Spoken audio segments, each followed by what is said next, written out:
Hi, I'm Tim Sales. This short clip is to respond to the claim most people fail at MLM or network marketing. My first thought on this is to question who would make this claim. Please ponder that. It should reveal to you that the person is pretending to be a victim. My guess is someone is simply trying to justify why they quit network marketing or never started. If you looked at the statistics of how many people make money compared to how many don't make money in network marketing, you could draw the conclusion that yes, less people make money than do not. But why people act as though this is any different than anything else is unknown to me, because the same could be said about anything people attempt. By the way, every time I say fail, I want you to picture the word fail in quotes. I'll explain why in a couple of minutes. Factually, most people who open a stock trading account fail at trading stocks. Most people who get into real estate fail at selling even one real estate property. Most people who want to sing at the opera fail. Most people who want to play professional sports fail. Most people who want to start a business fail. Most people who want to play a musical instrument fail. Most people who want to get into shape fail. So while it's true that most people fail at network marketing, it's also true that most people fail at every pursuit.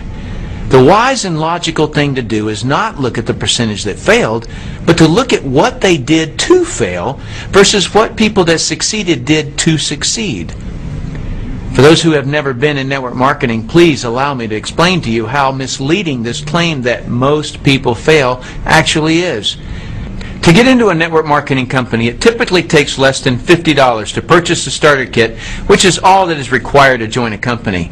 And logically, a new person will purchase some products so they'll know what they're selling. So let's say it costs a total of $300 for the products in the starter kit. Now, according to the people who claim that most people fail, if that person who bought their kit stops doing the business at any time in the future, they failed. That's how that statistic is calculated. But get this. In most network marketing companies, if the person quits, they could send the products back within a certain time and get a refund. So their true loss is only the $50 starter kit and maybe a product restocking fee. One of the main network marketing companies will give you a 100% refund on products and the starter kit if returned within 30 days. In fact, you get a 90% refund if you return the products within a full year. Let me put this into perspective for you. A couple of years ago, I watched Tiger Woods playing golf on TV. He was having a blast, and he made it look so easy. So I thought I wanted to play golf. I grabbed my wife and we went to a golf driving range near our house. We just happened to have our camera with us so we can recreate this experience for you. We weren't horrible at it and thought it would be fun and challenging to get involved with golf. We both went down to the local golfsmith store and bought some golf clubs, bags, shoes, balls, and a couple of training books and DVDs. Walked out an hour later having spent $4,000. We went to the driving range a few times to practice, which cost us about $20 each trip. We played a couple of times at a local golf course for about $80 plus $30 to ride in a little golf cart. So it was about $110 each time we played. I then read about a beautiful golf course in Naples, Florida at the Ritz-Carlton Resort. We drove there and it cost us about $700 a night to stay at the hotel and $200 each to play the course. That day, we played. It was around 100 degrees outside and we sweated for 4 hours straight.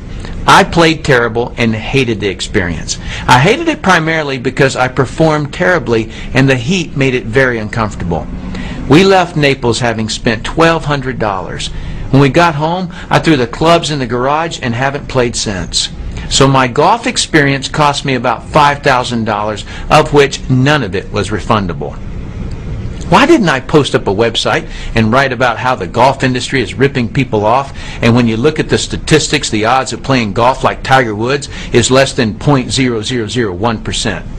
Why didn't I scream and yell about the unfairness that the actual cost of the golf club is only about $6, but Golfsmith charged me $100 each club? I didn't post a website like that because I'm not playing victim. I know what happened. I didn't fail at golf, I quit.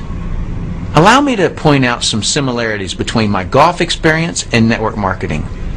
Watching Tiger Woods having fun was like me going to a business presentation and getting excited. Going to the driving range with my wife was like asking a friend to join me. It looked fun and we thought we would be able to do well at it. Buying the golf clubs and all of the gear was like buying a starter kit with some products, although I spent a lot more money on golf clubs. Buying the books and training DVDs is similar to buying the training materials in network marketing. The fact that I didn't perform to my expectations that day in Naples is very similar to someone not having immediate success in network marketing.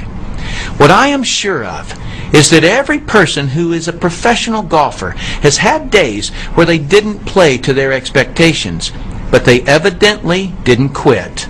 They stuck to it. Their interest in being great at golf was greater than their interest in quitting. The truth is, I didn't fail at golf. I quit golf.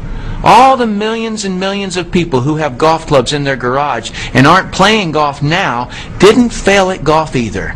They quit. The true facts are, it takes no effort to quit network marketing. Just throw your kit in the garage and not do it anymore. That's all it takes to quit.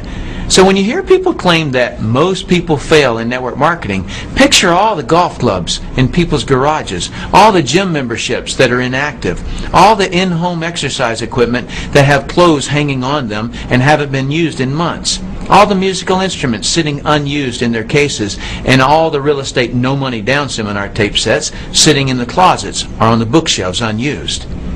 If someone is going to claim to you that most people fail or most don't make money in network marketing, ask them to put it into perspective compared to all the other things people attempt to do.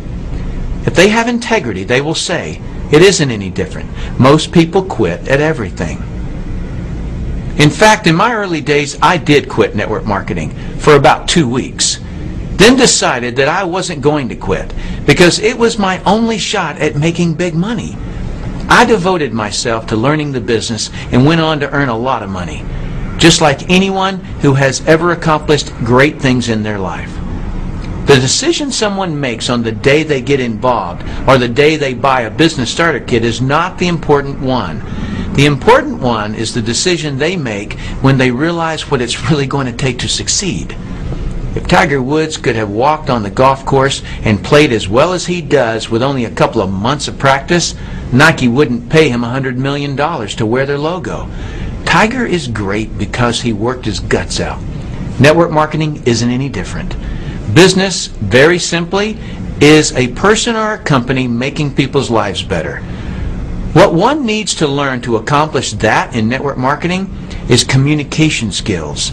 And communication skills are just like a golf swing. It's something you learn, not something you're born with. My point in having you visualize the word fail in quotes is that people don't fail at things. They quit before they've learned the necessary skills to do them. That's all. So quitting is not the same as failing. While I'm on this issue, let me also comment briefly on the claim your odds of making big money in MLM are slim to none.